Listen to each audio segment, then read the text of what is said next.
Good morning students, I hope you are all well. I am Renu Yadav. हमारी summer vacation समाप्त हो चुकी है।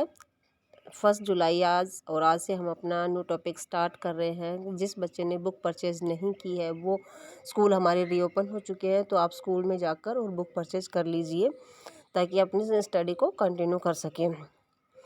Y do a country need a constitutions, जो आज का टॉपिक है हमारा वो यही है कि द इंडियन कॉन्स्टिट्यूशंस में कॉन्स्टिट्यूशंस की क्यों ज़रूरत पड़ी, क्यों उसे बनाया गया। विदाउट कॉन्स्टिट्यूशंस क्या हमारा कंट्री या कोई भी कंट्री रन नहीं कर सकता था, उसमें सही तरीके से एडमिनिस्ट्रेशन नहीं लागू किया जा सकता था। ये टॉपिक आज का है हमारा। Let us start. Today most country is the world have the constitutions while all democratic countries. Mostly जो कंट्री है वर्ल्ड की वो अपने आप को डेमोक्रेटिक कंट्रीज कहती है।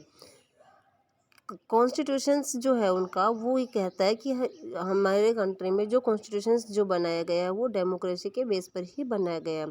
It is not necessary, but ये ज़रूरी नहीं कि सभी कंट्रीज जो है सभी कंट्री का कॉन्स्टिट्यूशंस जो है डेमोक्रेसी ही हो। इट मीन्स कि सभी कंट्री में कॉन्स्टिट्यूशंस तो है, बट ये ज़रूरी नहीं कि सभी ने डेमोक्रेसी को फॉलो किया हो। Constitution serve several purpose. Constitutions की हमें नीड क्यों होती है? क्वेश्चन हमारा ये यहाँ से बनता है कि why does a country need a constitution. तो इसका आंसर मैं अभी बुक में बता रही हूँ, फिर भी मैं आपके पास बाद में सेंड भी कर दूँगी, लेकिन आप बुक से भी इसको नोट कर सकते हो। तो इसका आंसर है the constitution serve several purpose. First, it lay out certain ideals that form the basic of the kinds of country. कि जो आइडल्स जो होता है, एक कंट्री का आइडल होता है, वो क्या होता है, एक कॉन्स्टिट्यूशन से ही पता लगता है कि कॉन्स्टिट्यूशन में किस तरीके से लॉ बनाए गए हैं, वहाँ के जो सिटीजन्स हैं उनको क्या क्या फैसिलिटी प्रोवाइड की गई है। ये सब चीज़ें हमारी कॉन्स्टिट्यूशन जो है हमारे फंडामेंटल राइट्स को प्रोटेक्ट करता है, और ये कॉन्स्टिट्यूशन इसलिए ज़रूरी होता है।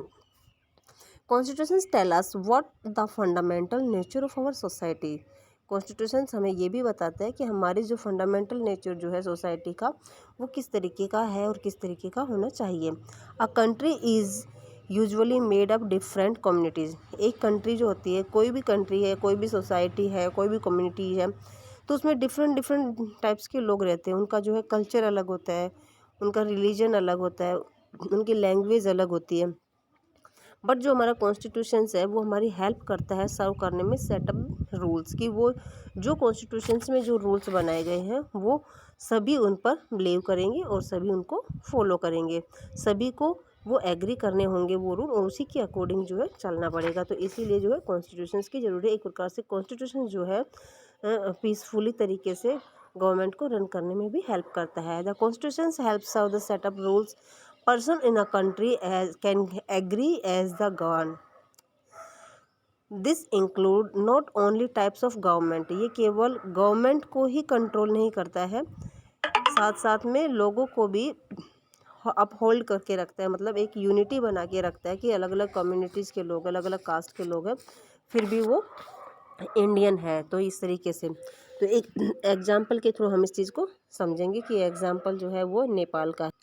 नेपाल में 1990 में मोनार्की सिस्टम ख़त्म करके और मोनार्की डेमोक्रेसी स्टार्ट कर दिया गया था। मोनार्की डेमोक्रेसी का मतलब कि जो राजा जो होता था, मोनार्की में कौन रूल करता है, हेड कौन होता है, किंग होता है।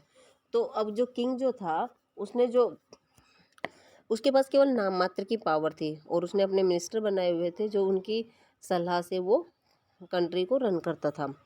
बट 1990 में उसने जब दूसरा कोई किंग आया तो उसने क्या किया कि डेमोक्रेसी को ख़त्म कर दिया और वापस मोनार्की सिस्टम स्टार्ट कर दिया। 2002 तक लोगों ने स्ट्रगल किया। October 2002 king Gyanendra cities the most uprising the country side as reason. Gyanendra जो थे उन्होंने 2002 में वापस से मोनार्की लेकर आए, ये डेमोक्रेसी लेकर आए। Government with the army assist the king the finally took over the head of the government February 2005। और 2005 तक मतलब इनका स्ट्रगल चलता रहा, और 2005 तक वो स्ट्रगल करते रहे कि किसी तरीके से जो मोनार्की ख़त्म किया जाए और वापस से हमारा डेमोक्रेसी आए। नवंबर 2005 में most join the political parties. जब पब्लिक ने स्ट्रगल किया, स्ट्रगल से काम नहीं चला, तो उन्होंने क्या किया, अपनी पॉलिटिकल पार्टीज़ बनाई, एक असेंबली बनाई, उसमें 12 लोगों को अपॉइंट किया, एग्रीमेंट बनाया और उसमें एग्रीमेंट साइन किया गया कि large public event turn democracy and peacefully, की जो है ज़्यादातर पब्लिक क्या चाहती है, वो पीसफुली तरीके से कंट्री में रहना चाहती है, और वो कैसे पॉसिबल है, डेमोक्रेसी के थ्रू ही पॉसिबल है। तो उसके लिए हमें कॉन्स्टिट्यूशन जो है चेंज करना पड़ेगा। April 2010 the king restored the third parliament. April 2006 में थर्ड पार्लियामेंट को रिस्टोर किया गया और पॉलिटिकल पार्टीज जो फॉर्म की गई। 2008 में नेपाल जो है डेमोक्रेसी से मोनार्की को एबोलिश किया और डेमोक्रेसी उन्होंने स्टार्ट की। अब इसका एग्जाम्पल है कि डेमोक्रेसी यदि कॉन्स्टिट्यूशंस नहीं होगा, तो जो कॉन्स्टिट्यूशंस डेमोक्रेसी को फॉलो नहीं करेगा वहाँ किस तरीके का रूल्स होगा। तो इस एग्जाम्पल से आपको समझ में आ गया ना कि यदि मोनार्की सिस्टम होगा, डेमोक्रेसी में क्या होता है कि लोगों को अपॉर्चुनिटीज़ मिलती है, वो अपना लीडर खुद रिप्रेजेंट करेंगे। यदि सही तरीके से कोई काम नहीं कर रहा तो उसको नेक्स्ट इलेक्शन में वापस इलेक्ट नहीं करेंगे। तो इस तरीके से कॉन्स्टिट्यूशन जो है वो हमारे लिए डेमोक्रेसी में रूल्स इस तरीके से बनाता है कि लोग जो है पीसफुली तरीके से कंट्री में रह सकें।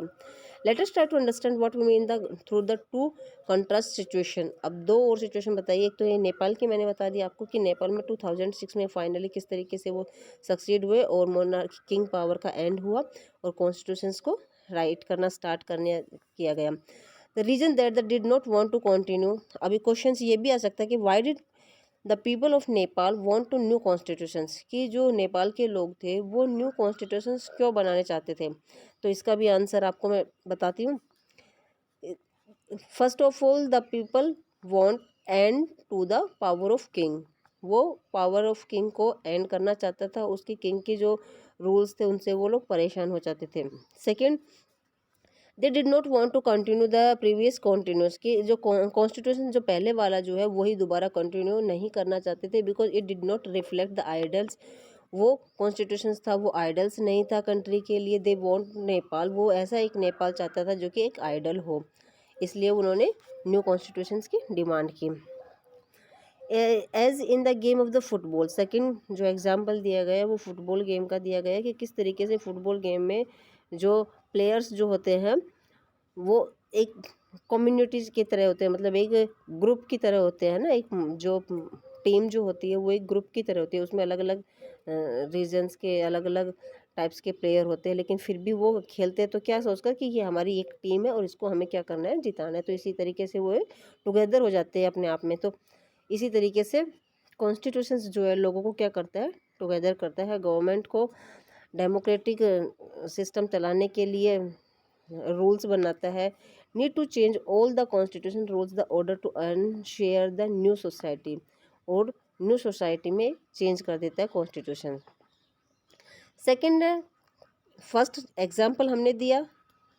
सेकंड है, सेकंड पॉइंट है, किसका सेकंड पॉइंट है, why did the country need a constitution. First point इसका क्या था कि कॉन्स्टिट्यूशन हमें क्या बताता है, फंडामेंटल नेचर सोसाइटी का प्रिंसिपल्स को प्रोटेक्ट करता है। सेकंड पॉइंट है इसका, the second important purpose of the constitution define the nature of the country political system, कि पॉलिटिकल सिस्टम के जो है उसको भी सही तरीके से चलाने के लिए कॉन्स्टिट्यूशंस जरूरी है। एग्जाम्पल नेपाल का आपने देखा कि नेपाल में किस तरीके से जो कॉन्स्टिट्यूशन पहले था मन मर्जी का था, तो किंग जो है अपने अकॉर्डिंग करता था और मिनिस्टर के हेल्प के साथ, काउंसलिंग के साथ ही सब अपना डिसीजन अपने आप ले लेता था।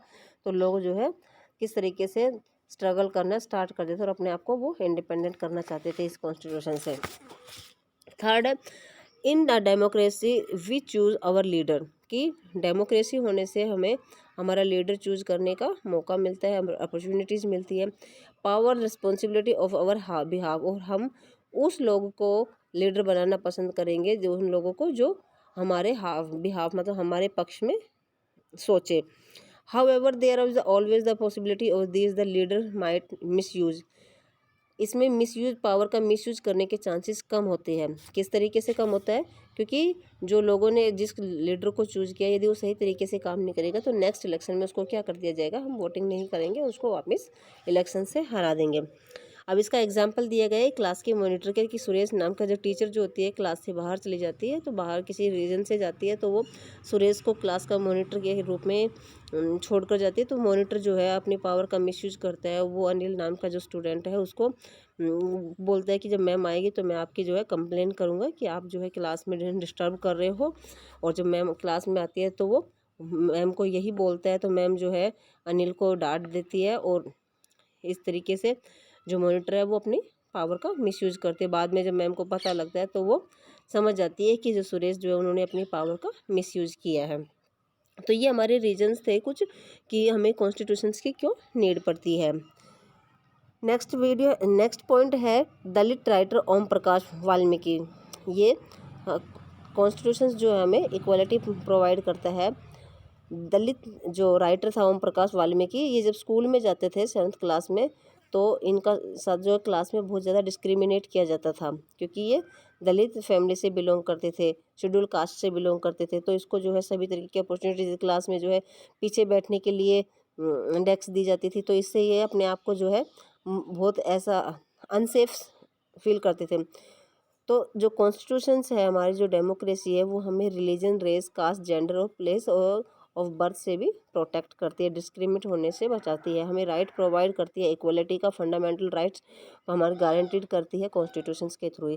तो ये 4 पॉइंट्स थे कि कॉन्स्टिट्यूशंस की क्यों नीड है। हमारा आज का टॉपिक है वो कंप्लीट होता है यहीं पर। नेक्स्ट वीडियो में हम नेक्स्ट टॉपिक करेंगे। Have a nice day.